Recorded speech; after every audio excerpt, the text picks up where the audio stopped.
I asked a lot of people who had worked with him, what's it like to work with him?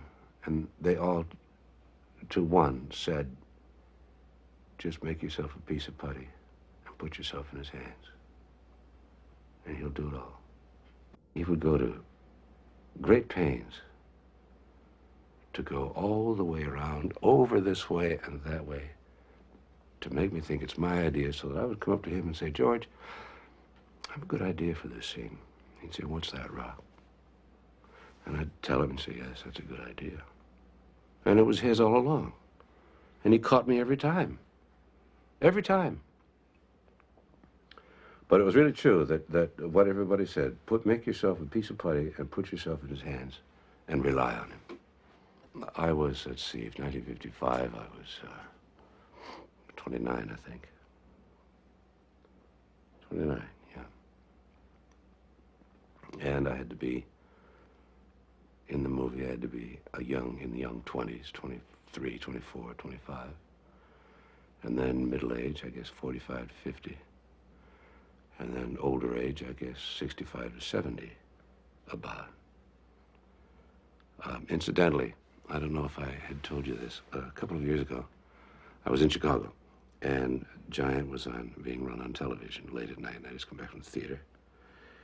And I don't like to watch films on television, particularly those that I am involved with. But I was curious, and so I knew when I would be the 45 to 50-year-old age, about what time, I tuned it in to look. And I looked at myself and ran to the mirror and looked in the mirror, and it was exactly the same, including where the gray is, where most of the gray is. To a T, it was exactly. So now I know what I'm going to look like when I'm 70. So it was at the very beginning of the film. And the night before, Elisabeth very nicely had asked my future wife and I to come over to she and Michael Wilding's house for dinner. Have an evening of getting acquainted, and it's going to be a long time together and so forth. So it was very nice and very polite of her to do so. And we did. And we had a wonderful time. And it was a very liquid evening.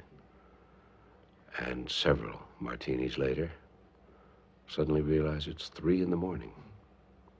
And we have to get up and go to work and shoot this wedding scene. Well, Elisabeth had to get up, I guess, at 5:30.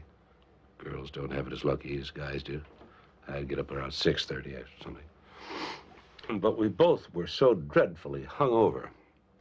And we had to shoot this scene, this highly emotional scene, and not a word to each other, but just look at each other, just moony-faced. And we shot the scene and the sequence, and the hairdressers and the wardrobe girls and everybody were over there crying and carrying on. And the truth is, we were just so hungover that we couldn't do anything but just look. When